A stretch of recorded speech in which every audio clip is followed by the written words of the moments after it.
So let's talk WWE's Hall of Fame. It is official. Molly Holly will be inducted into the 2021 WWE Hall of Fame. Marvelous stuff. Good news, really, isn't it? Great to see she'll be going in.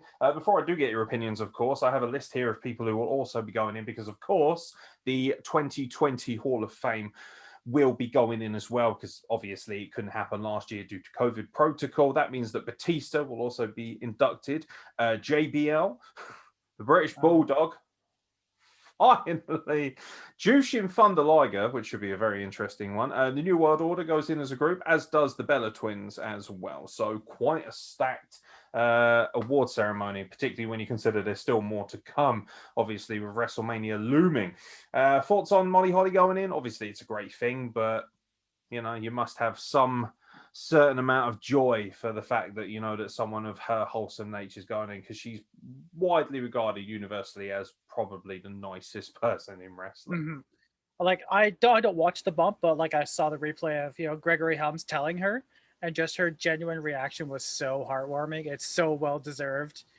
I mean, I loved Molly Holly back in the day. She was so much more than just I mean, she's beautiful, of course, but so much more than like the classic pretty face of the Attitude Era, because she could actually go, and it was just a precursor to the incredible stuff that the women do now. So absolutely well deserved. About damn time.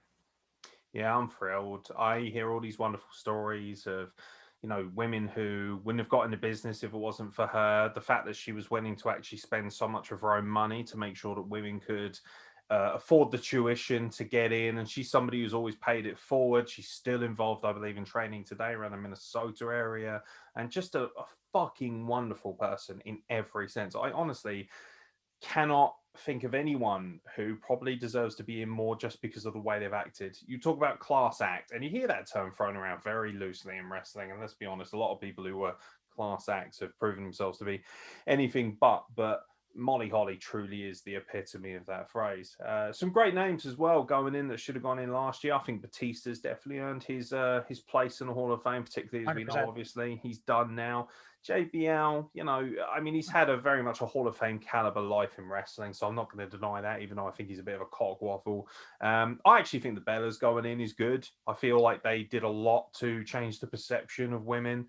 And I know that people are going to get upset about this. Fucking Bella's can't even fucking miss it. Fuck off. Like, by the end of it, you could argue Brie Bella hadn't improved that much, but Nikki Bella had genuinely become a far better character and a far more well-rounded wrestler. And we saw that with her match against Ronda Rousey at Evolution. This is a very good and credible talent. She wasn't just famous for being John Cena's partner in the past, at least. You know, she was someone who deserved to go in. The NWO, excuse me. They, of course, you know, they're going to go in, aren't they? Let's be fair. Like, they are a legendary group. A little bit annoying that some of these guys are becoming 2 or 3 time Hall of Famers just purely by exposure of groups. But it bothers me that like what Hogan will be. Is it just 2 for Hogan now? This will be second.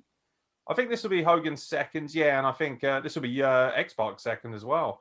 Because he went in as part of DX as well. So Sean Waltman could really clean up here if he finally goes in as an individual. Yeah, I mean, I would have loved to have seen Christian in it, but that's not going to happen anytime soon. Yeah, it ain't now. It ain't now. Isn't it weird that they've got 2 cages in AEW and 2 pages as well? If we don't get Cage and Page versus Cage and Page, we're going to be really disappointed. They've done something wrong there. It's a missed opportunity. Yeah, don't get me started on Tony Khan. He upset me again this week. Fucking cretin. But yeah, no. To be fair, great. And also, obviously, the British Bulldog going in. You know, not just because I'm British, because the guy had an incredible career, and it feels at this point that the entire Hart family should have been in years ago. I know there's a lot of politics going on, and I'm not really fussed if Owen goes in or not, because as far as I'm concerned, that's down to his widow. But British Bulldog should have been in years ago, and it's amazing it's taken this long, but finally he does go in. You can't help but feel, I know it's not, you know, a legitimate Hall of Fame as such, but it still means a lot to these guys, and it's still incredible recognition. We saw what it meant to Mark Henry, for instance, when he cut his speech. So I'm excited for it. I'm very excited for it. It'd be interesting to see who accepts on David Boy Smith's behalf. Be interesting to see if his son does, because obviously he's a New Japan talent. Working on the American Indies as well. So it'd be nice to see him there because, you know, let's be honest, it's no time for your petty rivalries, Vince. let the family enjoy this moment. And when I think about, not just as a singles talent as well, who can forget the British Bulldogs with the Dynamite Kid? I know the Dynamite Kid has a lot of, shady past, and obviously it didn't work out too well for him at the back end of his life, but they were a very famous tag team. Truly one of the best tag teams in the world, if not the best. They were personally my favorite tag team of the retro era. They were very prominent when I was a wee nipper.